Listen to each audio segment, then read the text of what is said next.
Hello and good afternoon, everybody. So, this is the first official day for me of the quarantine, and I've decided that being a person with an eye for history, I wanted to create a primary source. So, I've decided that I'm going to keep a daily video recording of every day of the quarantine. Nobody really knows how long this is going to go, and I have a pretty clear sense of my will and motivation, so we'll see if we actually go the whole time. But I've decided that I'm going to try and give it a go. Have a video for every day of the quarantine. So, today is what I'm counting as day one. Really, I think yesterday was the official beginning of my quarantine, but today was the first time in which I actually started feeling bad about it. So I'm counting that as the official start of the quarantine.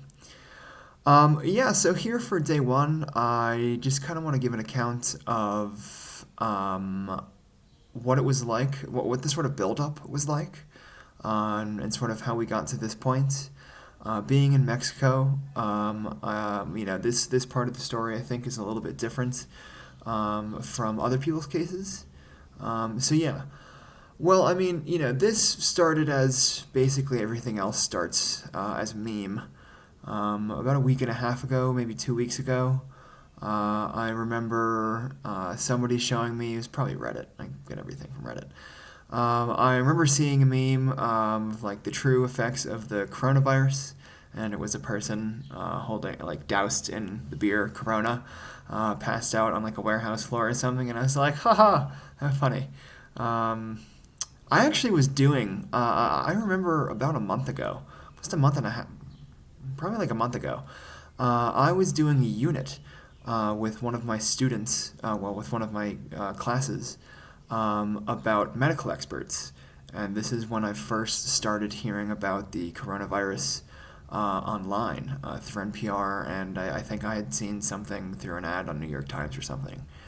But I did a unit as it. I had everyone pretend to be a doctor, and, over the course of the units, everyone sort of responded to the coronavirus using whatever target language we were covering, from their position as a doctor in the World Health Organization covering the coronavirus. And we're all like, oh, well, that was fun at the end of the unit. And we're like, okay, well, on to the next thing. And I think we all kind of forgot about the coronavirus for a while, until it came kind of roaring back. So I start every day with this podcast called Up First. It's NPR's basically morning news roundup. And starting at about that time, in fact, what gave me the idea for the unit, NPR started their coverage of the coronavirus, and we're giving regular updates on it. So I kept sort of focusing on it, but it was still kind of in the back of my mind. It's like, all right, this is the thing. It's like, it's in China. China's really far away from Mexico. I have lesson plans to do. That's certainly more pressing than, some sort of disease that seems like it's under control on the other side of the planet.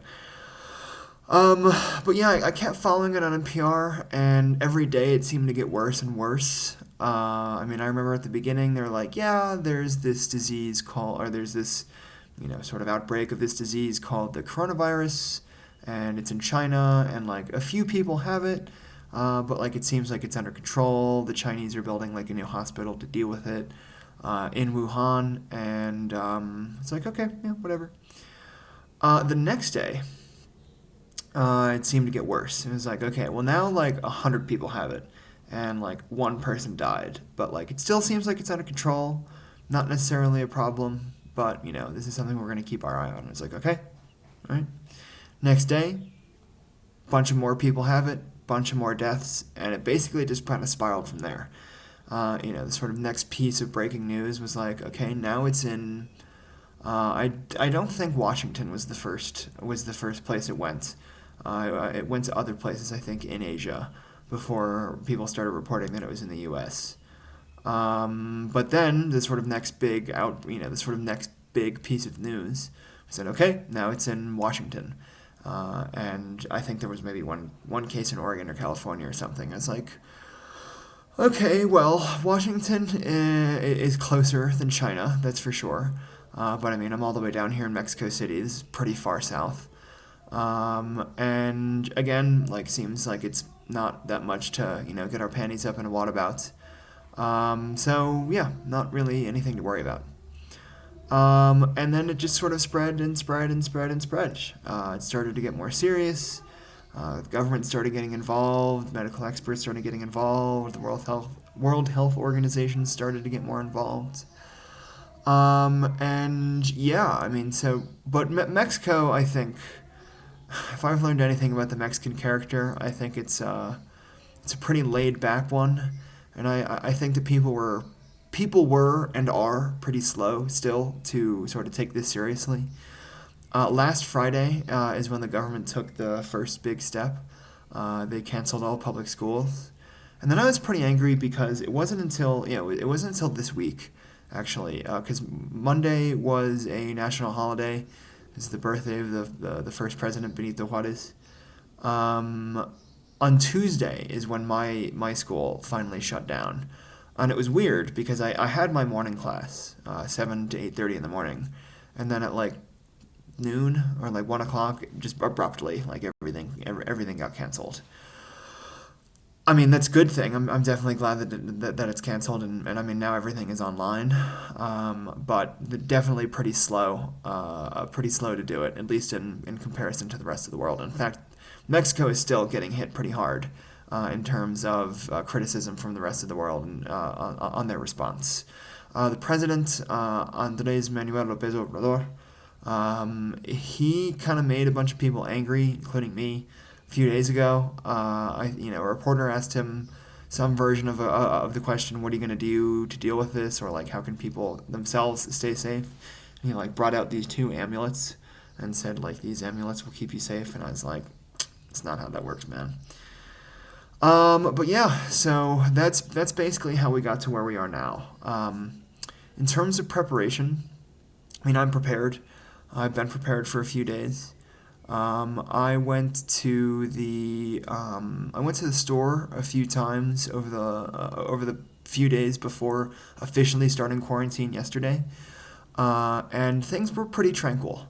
I mean, there have been public service announcements all around the city with like signs of like what to do, signs of the virus, whatever. But in terms of the grocery stores, everything was pretty tranquil. I mean, the checkout people were wearing masks, and I mean, people's carts seemed to be a little fuller than usual. But I mean, there was still plenty of stuff. I certainly didn't get the sense that anyone was panicking, either in a good or a bad way. And even up to a few days ago, I mean, I sort of went for a final run to the grocery store a few days ago. Same story. Shelves still pretty well stocked. Seeming to be plenty of material. And again, no, definitely a sense that the mood had changed a little bit, but not necessarily toward panic. So yeah, that's how we got here. And so now I'm sort of cooped up here. Nobody really knows how long this is going to go for. I'm trying to keep my news consumption to a minimum, which is a big change for me because I usually spend a lot of the day listening to like news-related podcasts. Trying to keep my news consumption to a minimum because it's honestly just very depressing. So yeah, I've got all my stuff. My kitty cat. Oh yeah, she's. I'm sure I'll show you the kitty cat at some point in this diary, vlog, whatever. My kitty cat and I are ready to hold down the fort for, I guess, as long as this is necessary. All of my classes are online, so tomorrow morning at 7 a.m. I'll be starting my second online class because my first one was yesterday morning, 4 hours. And then I'll also be starting a new job online, probably in the week after that. So yeah, that is day one of Tales from the Quarantine, Mexico City. So yeah, I mean, let's hope that I actually keep this up, and I guess I'll see you tomorrow for day two.